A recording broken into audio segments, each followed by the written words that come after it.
Tá bom, fala. Good afternoon, class. Nessa atividade de agora, nós vamos trabalhar um pouquinho com a atividade 2 do nosso portfólio. Lembrando, na atividade do dia 30 tinha a primeira atividade e hoje, 7 de outubro, tem a nossa segunda atividade. Coloquei aqui no Google Forms para facilitar a leitura de vocês, mas lembrando que vocês irão desenvolver a atividade manualmente e guardar para ser entregue no final do ano. Lembrando, terminou a atividade, manda foto para mim para que ela seja validada. Nessa atividade de hoje, atividade 2 do portfólio, nós vamos trabalhar com Simple Past, passado simples.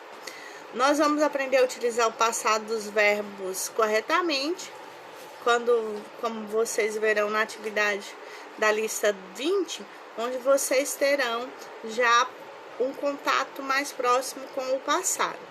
Após assistir os vídeos, ler as informações que serão passadas para vocês, eu quero que vocês desenvolvam a atividade. Eu quero que vocês construam um mapa conceitual sobre o passado, falando quando utilizamos e as diferenças entre os verbos regulares e irregulares. Usem a sua criatividade. Após terminar, mande foto para mim, para que eu possa validar. Coloquei alguns vídeos. São vídeos curtos, só mesmo para ajudar o entendimento. Nesse primeiro vídeo aqui, como vocês viram. Hello! Antes de começar, eu preciso fazer um pedido. Se você acompanha meu canal, não deixe de dar aquele like aqui embaixo e de ativar as notificações. É só clicar no sininho. Por que eu tô pedindo isso? Porque assim você vai receber meus vídeos sempre em primeira mão. Senão o YouTube vai achar que você não gosta do conteúdo ou que ele não é interessante pra você, que não é o caso, né? Não. E vem cá, você já reparou como a gente tá sempre contando uma história sobre o passado? Olha as redes sociais, por exemplo, é cheia de good memories, boas memórias. O que a gente comeu, a festa que a gente foi, a viagem que a gente fez. Por isso, é muito importante você aprender logo a falar os verbos no passado em inglês. Fica comigo que eu já te explico. Hello! Seja muito bem-vindo ao English Yourself, o canal criado para ajudar você a finalmente falar inglês no seu dia a dia. Aqui é sua teacher, Lilian Bittencourt, e hoje você vai finalmente aprender o Simple Past, o passado simples em inglês. Como eu disse, a gente usa ele o tempo todo nas conversas no dia a dia, então é muito importante que você aprenda logo. Eu amo esse tempo verbal porque ele é muito simples, diferente do português, que para cada sujeito existe uma conjugação. Por exemplo, eu fui, tu foste, eles foram, nós fomos. Em inglês, existe só uma forma do verbo no passado. Ou seja, no caso do verbo go, que significa ir, fica tudo went no passado. I went to the movies. Eu fui ao cinema. I went to the movies. They went to the beach. Eles foram pra praia. They went to the beach. She went to the park. Ela foi pro parque. She went to the park. Viu só? É só usar o went com todas as pessoas. E para aprender os verbos no passado, teacher? Vixe, aí não tem jeito. Só estudando mesmo para decorar todos eles. Tem aquela famosa lista de verbos irregulares, mas você não precisa decorar tudo de uma vez. Vai fazendo sua própria listinha de verbos no passado e vai adicionando à medida que for aprendendo um novo. Dessa forma, fica muito mais fácil e natural. Aprendeu o passado de do, fazer, que é did? Coloca na sua listinha e anota alguns exemplos para te ajudar a memorizar. I did my homework. Eu fiz minha tarefa. I did my homework. They did a great job. Eles fizeram um ótimo trabalho. They did a great job. Agora, para dar uma aliviada nessa decoreba toda, tem os verbos regulares, que são bem mais fáceis de memorizar. Para formar o passado, é só acrescentar o ed nos verbos. Para os verbos que terminam em e, só adicionar o d. Vamos a alguns exemplos. Like, gostar. Liked. I liked this tip. Eu gostei dessa dica. I liked this tip. Live, morar ou viver.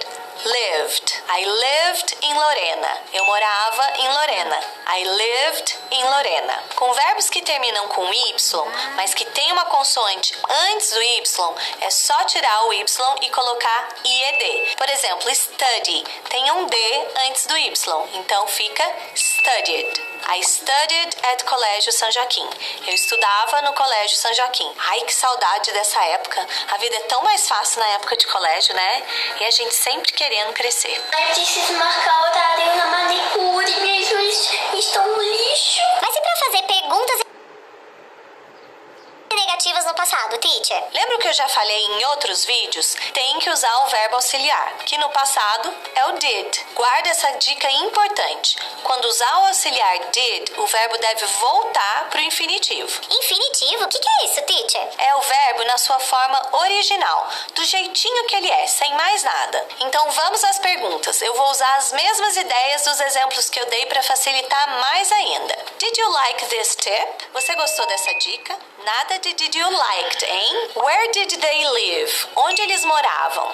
Where did they live? E para dar as respostas curtas é só usar yes, I did, yes, she did, yes, they did e assim por diante. Ou no, I did not, no, I didn't, no, she did not, no, she didn't. E por falar em didn't, é ele que nós vamos usar para formar as frases negativas no passado. E seguimos com o mesmo esquema. Quando o auxiliar did está na frase, não coloque o verbo no passado, ok? É muito passado para a mesma frase, minha gente. Use só o didn't e o verbo no infinitivo, ok? Vamos aos exemplos. I didn't like this tip. Eu não gostei dessa dica. Oh no, oh my God. She didn't watch any movies last weekend. Ela não assistiu nenhum filme semana passada. They didn't live in the countryside when they were children. Eles não moravam no interior quando eram crianças. Agora que você já aprendeu o esquemão do passado, preste atenção em músicas, filmes, textos. Pessoal, esse era apenas um dos vídeos que eu coloquei para que vocês possam estar aprofundando, conhecendo, esclarecendo dúvidas. Coloquei vídeos complementares para específicos para verbos regulares e verbos irregulares. Coloquei algumas informações complementares, tá? Coloquei alguns mapas conceituais sobre o passado para inspirar vocês a desenvolver o de vocês. Lembre-se, eu estou aqui. As informações complementares são sempre interessantes para que vocês possam estar lendo, se aprimorando. Eu coloquei alguns mapas conceituais, mesmo só como exemplo. Use a sua criatividade para construir o seu. E muito bom ter vocês aqui.